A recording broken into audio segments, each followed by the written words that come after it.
I get it, you're scrolling through endless TV listings. Every model promises a cinematic masterpiece, but the ones you finally pull off the box end up looking like a flat, washed-out screen in your living room. You've probably already imagined the sleek, wall-mounted art piece you saw in the ad, only to discover the picture looks dull, the smart interface is clunky, and you're left with a pricey piece of furniture that doesn't fit your life. Link is in the description if you want to check the product details on Amazon. That's why I wanted to break down the Samsung QN55LS03FAFXZA, the 55-inch the-frame QLED TV that markets itself as both a television and a piece of wall art. This isn't a generic review that rattles off specs. I'm talking about the day-to-day experience of actually hanging it, using the art mode, and deciding if the price tag matches what you get after the first binge-watch session. First off, the biggest draw is the frame itself. Samsung has designed a minimalist bezel that mimics a picture frame, and the matte finish does a decent job of blending into a gallery wall aesthetic. If you already have a curated wall of prints or photos, this TV can sit among them without screaming electronics. The installation is straightforward enough for a DIY. You're just a few screws, the wall mount kit, and the TV's own level adjusting brackets. I spent about 30 minutes getting it flush with the wall, and the result looked like a real piece of decor rather than a bulky screen. Now, the real test of the frame is its art mode. When you turn the TV off, it switches to a slideshow of museum-level artworks or your personal photos, displayed with QLED's color depth. In a dimly lit lounge, the images look vibrant, and the motion blur reduction keeps static pictures crisp. I tried a few of my own landscape shots, and the TV rendered the subtle gradients without the plastic feel you sometimes get from LCD panels.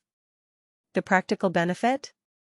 You can keep the TV on for hours without it feeling like a glaring screen, which is perfect for open-plan apartments where a blank wall feels cold. But there's a trade-off that's easy to overlook. The frame's brightness isn't as high as Samsung's flagship QLED models meant for dedicated home theater rooms. In a sunny living room with large windows, the artwork can look a bit washed out, especially during midday. If your primary viewing area gets a lot of natural light, you might find yourself pulling down the blinds just to enjoy the art. It's not a deal-breaker for everyone, but it's a hidden cost if you expected a TV that doubles as a bright, high-contrast display in every lighting condition. Another practical point is the cleaning process.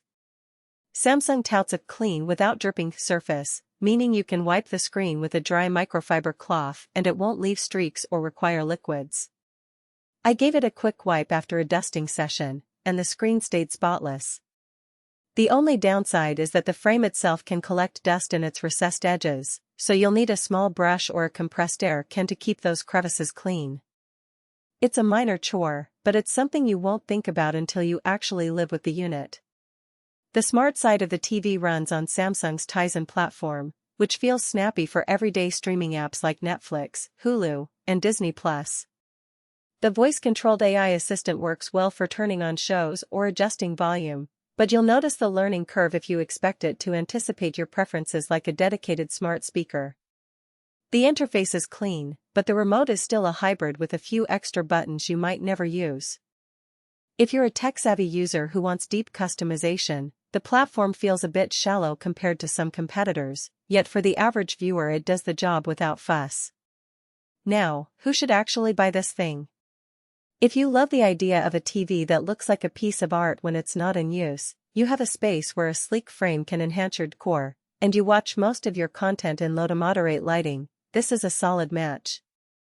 It also makes sense for people who already have a curated wall of artwork and want the TV to blend in, rather than dominate the room. The included 6-year Amber protection plan adds peace of mind for the price-sensitive buyer who worries about long-term reliability. On the flip side, if you're a gamer who needs ultra-low input lag, a sports fan who watches in bright daylight, or someone who wants the absolute best HDR performance, you might be better served by a more traditional QLED or OLED model that doesn't compromise on peak brightness. Also, if your budget is tight and you're looking for pure screen size over aesthetics, there are cheaper 55-inch options that deliver sharper contrast and brighter images without the frame. In those cases, the frame's design premium becomes a cost you may not recoup in day-to-day enjoyment. One thing I appreciated that's easy to miss in marketing copy is the bundled extras.